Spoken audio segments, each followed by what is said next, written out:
The weapon they mocked became the horror they couldn't stop. The Galactic Council had laughed when humanity presented the Genesis Protocol, literally laughed. Ambassador Veltar of the Kreth Dominion had clicked his mandibles in amusement, while the Zephyrian representative's tentacles writhed with barely contained mirth. Even the normally stoic Vorthak delegates had allowed their crystalline forms to shimmer with what passed for humor among their kind. Biological warfare? High Counselor Zephynos had wheezed through his breathing apparatus. The humans want to fight with germs? The chamber had erupted in a cacophony of alien laughter, clicks, whistles, harmonic resonances. 300 species united in their mockery of Earth's primitive military doctrine. Dr. Elena Vasquez had stood at the podium, her dark eyes burning with quiet fury as the laughter died down. She was small by human standards, barely 5'4", but her presence commanded attention. Behind her, the holographic display showed complex molecular structures, viral chains, protein sequences that meant nothing to the alien delegates. "You mock what you don't understand," she had said, her voice cutting through the residual chuckles. "For millennia, you've relied on energy shields, plasma weapons, kinetic barriers. You've forgotten the most fundamental truth of warfare." She paused, letting her gaze sweep across the assembled aliens. "Life finds a way to kill." The Kreth ambassador had leaned forward, his compound eyes glittering. "Dr. Vasquez, your species may excel at biological functions, but this is the age of quantum warfare. Your organic weapons are obsolete before they leave the laboratory." Elena's smile had been cold as winter on Pluto. "We'll see about that." That had been 18 months ago. Now, as Elena stood in the emergency session of the Galactic Council, there was no laughter, only terror. The same aliens who had mocked humanity's primitive weapons now cowered behind emergency quarantine fields, their eyes wide with the kind of primal fear that transcended species. "You have to stop this," Veltar's voice cracked through his translator. "The hegemony is... they're dissolving, literally dissolving. Entire fleets are just... gone." Elena's expression remained impassive. "The Genesis Protocol is performing exactly as designed." "Performing?" Counselor Zephynos screamed, his breathing apparatus fogging with panicked exhalations. "Your weapon has consumed 3 star systems. The hegemony's core worlds are uninhabitable wastelands." "Good," Elena replied simply. "They should have thought of that before they glassed New Geneva." The attack on New Geneva had been the catalyst. The hegemony, a coalition of militant species led by the savage Raxathul, had declared humanity a biological contamination that needed to be sterilized. They had hit the colony world without warning, turning its surface into molten glass, killing 12 million humans in a matter of hours. The Galactic Council had called it regrettable but necessary for galactic hygiene. They had sanctioned the attack, blessed it, called it a mercy. After all, humans were just another upstart species that had grown too ambitious, too quickly. They hadn't expected the humans to fight back. "Dr. Vasquez," the Zephyrian delegate's voice was a barely controlled whisper. "The reports we're receiving from the Outer Rim. Your weapon, it's not just targeting the hegemony anymore. It's spreading." Elena's smile was razor thin. "Evolution is unpredictable. That's what makes it beautiful." She had been working on the Genesis Protocol for 20 years before New Geneva. What had started as a terraforming project had become something else entirely when she realized the true potential of adaptive biological warfare. Not viruses, not bacteria, not anything so crude. Something new, something hungry. The first reports had come from the hegemony's border worlds.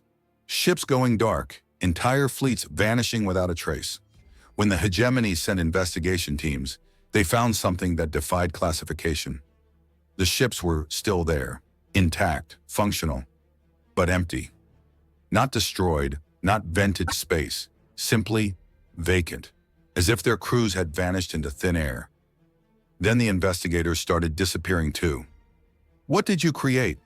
Veltar's mandibles clicked nervously. "Our xenobiologists can't even identify it. It doesn't appear on any scanner, doesn't register on life signs, but it's there. We know it's there." Elena activated her personal holoprojector. The display showed a molecular structure so complex it hurt to look at. I call it the Devourer. It's not technically alive, not in any sense you'd recognize. It exists in the spaces between atoms, in the quantum foam itself. Impossible, breathed the Vorthak delegate, its crystalline form dimming with fear. Your mistake, Elena continued, was assuming that biological warfare meant bacteria and viruses. You never considered that biology itself could be weaponized. The Devourer doesn't kill its targets in any conventional sense. She manipulated the hologram, showing the structure shifting, adapting, consuming. It reorganizes matter at the subatomic level. It doesn't destroy ships or planets. It transforms them. Everything it touches becomes part of its growing network. Network? Counselor Zifnos's breathing apparatus was fogging continuously now. The Devourer isn't just a weapon. It's an ecosystem. Every atom it touches becomes another node in its consciousness. Every ship, every planet, every life form it encounters becomes part of something larger. The council chamber fell silent except for the various sounds of alien terror. Breathing apparatus wheezed, mandibles clicked nervously, tentacles writhed in distress. How do we stop it? The question came from Ambassador Threlix of the Celestial Principality, his voice barely a whisper. Elena's smile widened.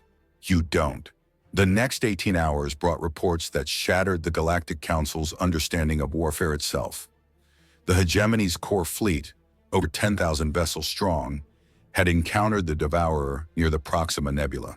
The battle had lasted exactly 14 minutes, not because the Hegemony had been destroyed, but because they had been absorbed.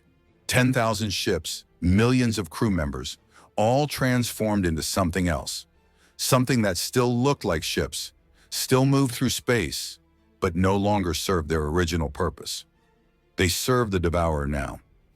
Admiral Krexna of the Hegemony High Command had sent one final transmission before his flagship was consumed. It's not fighting us, it's converting us. The crew, they're still here, but they're not. They're not.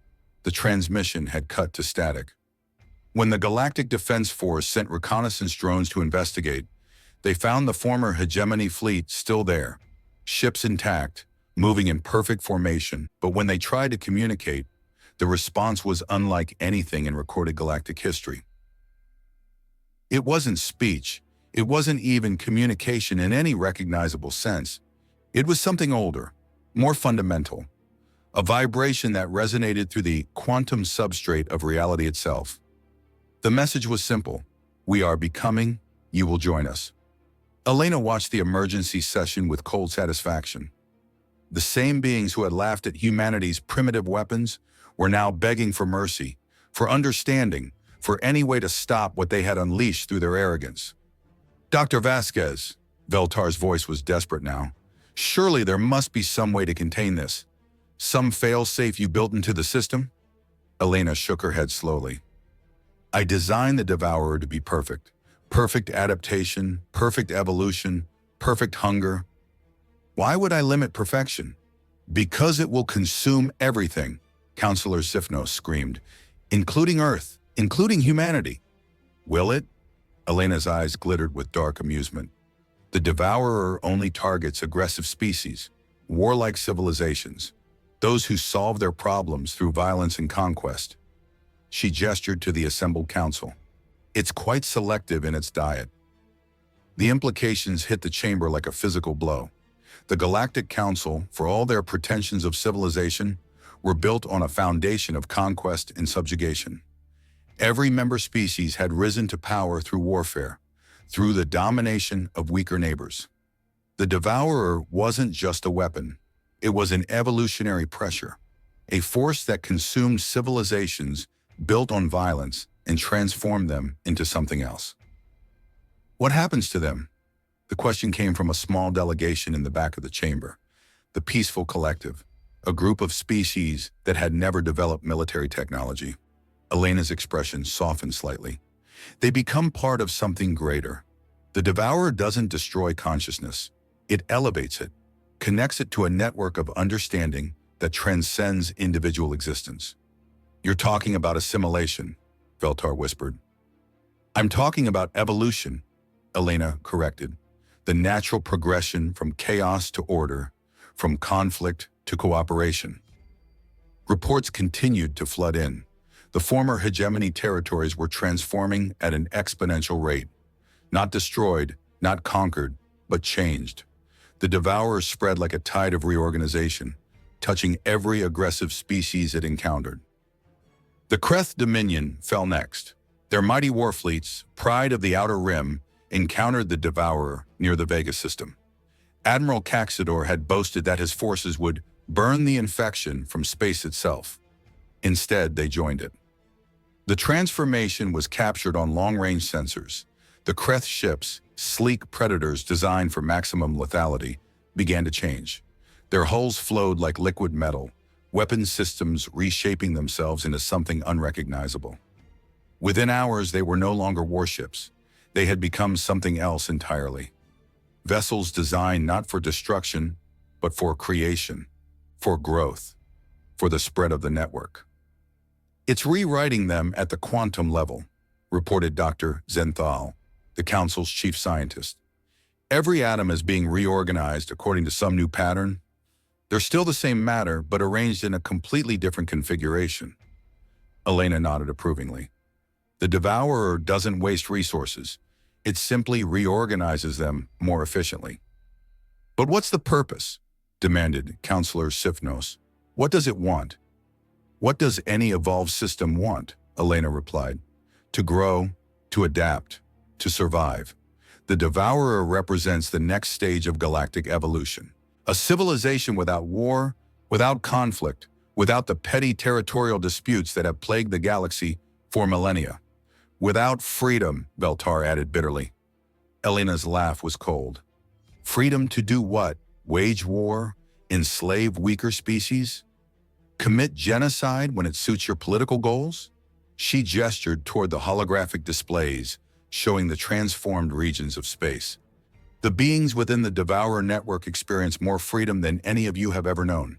Freedom from want, from fear, from the endless cycle of violence that defines your existence. The council chamber erupted in arguments. Some delegates demanded immediate military action. Others called for evacuation of entire sectors.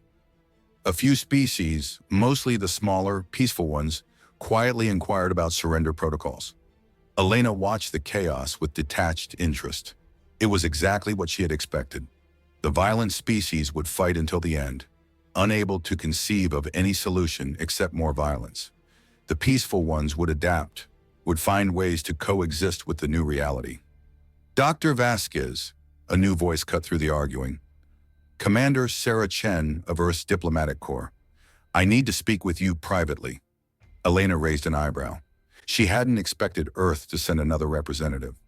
Commander Chen, I wasn't aware you were attending this session. I arrived an hour ago, Chen replied grimly. I have new orders from Earth's Central Command. They moved to a secure conference room, shielded from the chaos of the main chamber. Chen activated a privacy field and turned to face Elena with an expression of barely controlled fury.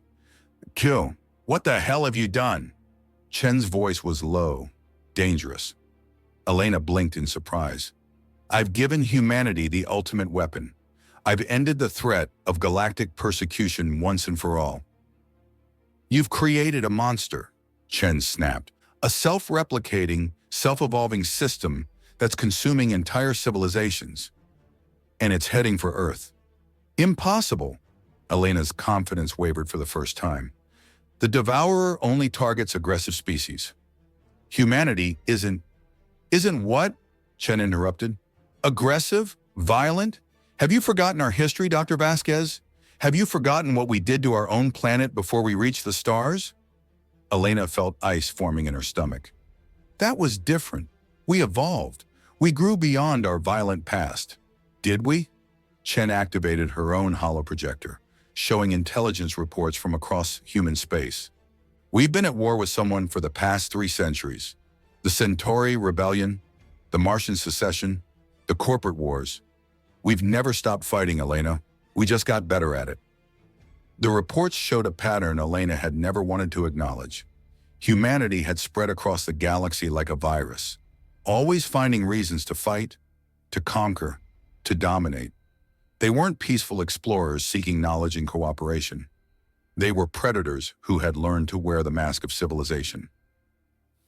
The Devourer's sensors are already probing the outer colonies, Chen continued relentlessly.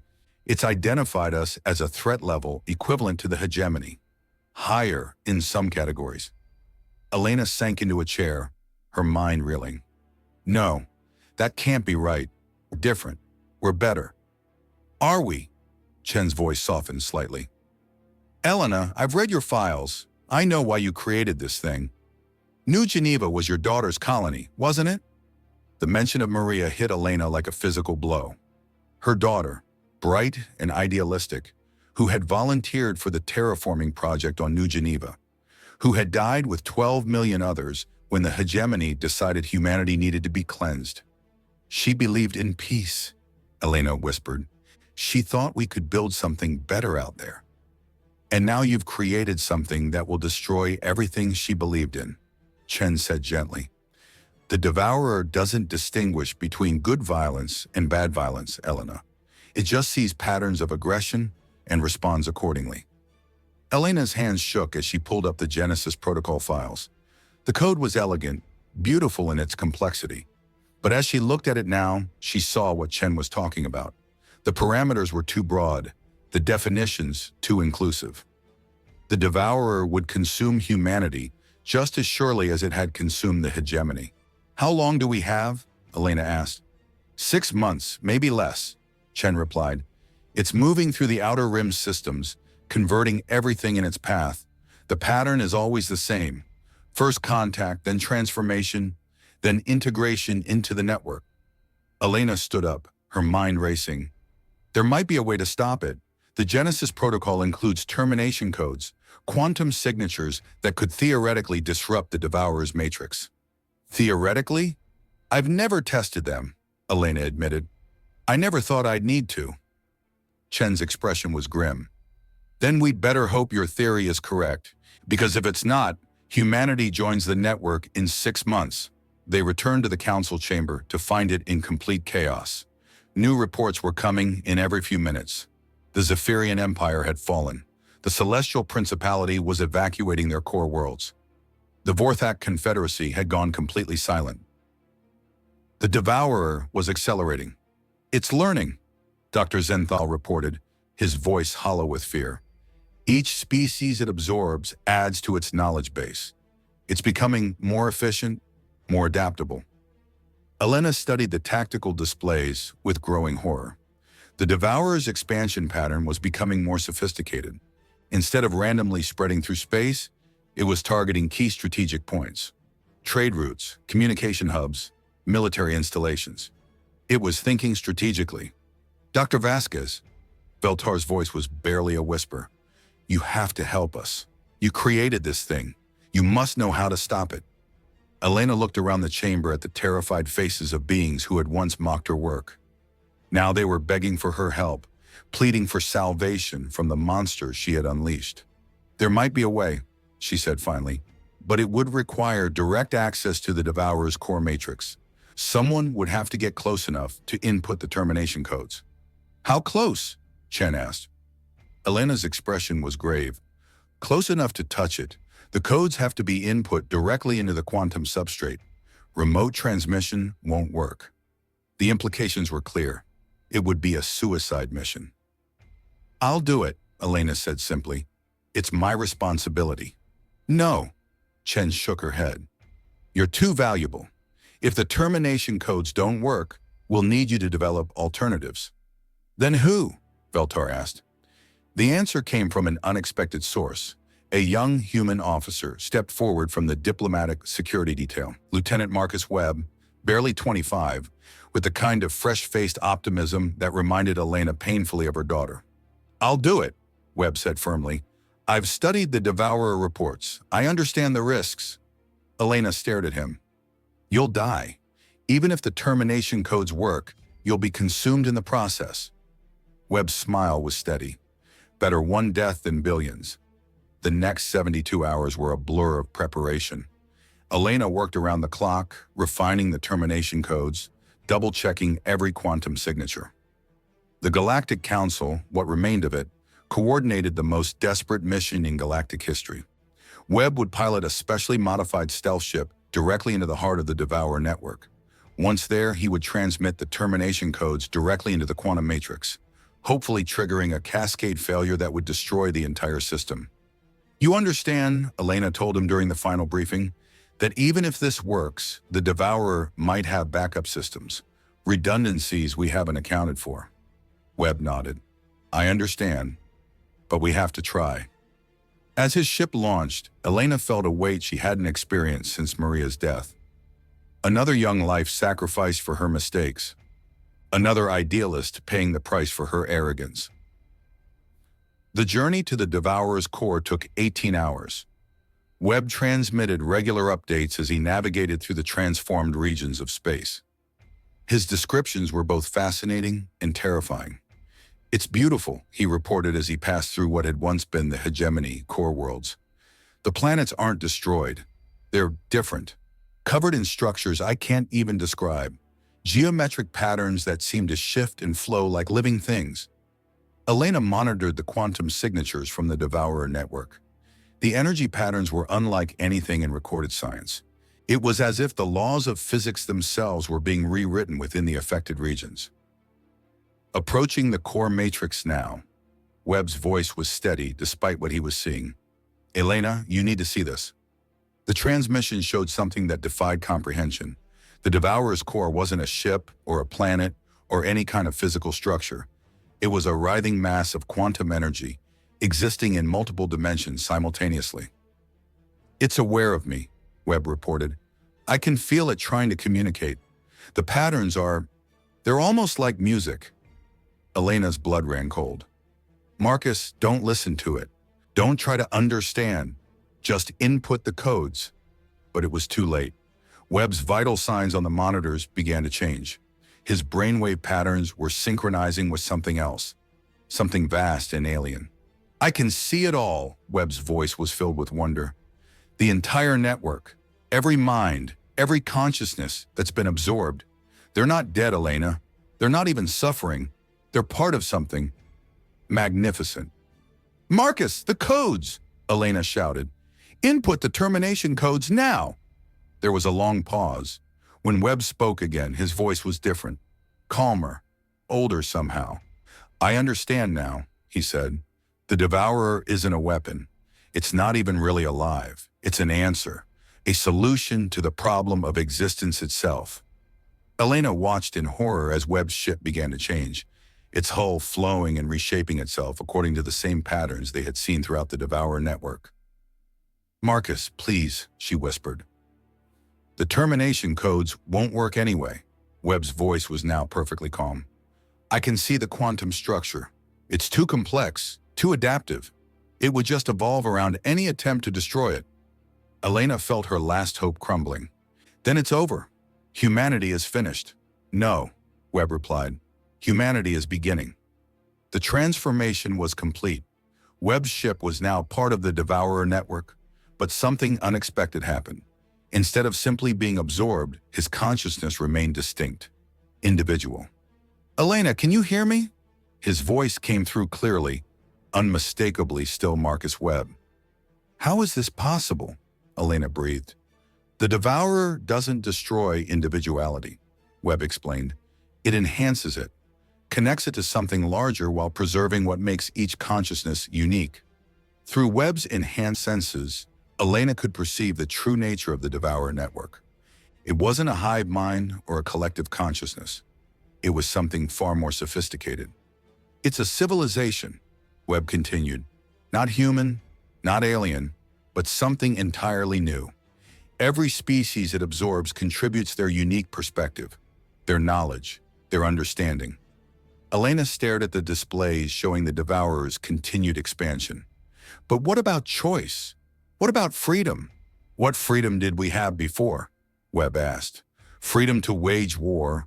Freedom to destroy each other? The network offers something better. True cooperation. True understanding. As if to demonstrate his point, the Devourer's expansion suddenly stopped. The vast network that had been consuming the galaxy simply halted its growth, holding position at the boundaries of human space. "It's waiting," Webb explained. "The network doesn't force assimilation. It offers it. Each species, each individual can choose." Elena felt the weight of decision pressing down on her. The weapon she had created to protect humanity had become something else entirely. Not a destroyer, but a transformer. Not an enemy, but an evolution. In the council chamber, the remaining delegates watched the standoff with growing confusion. The Devourer had stopped expanding, but it hadn't retreated. It simply waited, patient as eternity itself. "What does it want?" Councillor Zifnos asked. Elena looked around at the frightened faces of beings who had spent millennia locked in cycles of violence and conquest. Then she looked at the peaceful species, the ones who had never developed weapons of war, who had been ignored and marginalized by the civilized galaxy. "It wants us to choose," she said finally, "between what we were and what we could become." Over the following months, the choice was made species by species, individual by individual. The warlike civilizations, those built on conquest and domination, found themselves drawn to the network, not forced, but invited. The peaceful species, those who had already learned to coexist without violence, were left untouched. The Devourer had no interest in them. They were already what it sought to create. Humanity was split. The military colonies, the corporate worlds built on aggressive expansion, chose assimilation.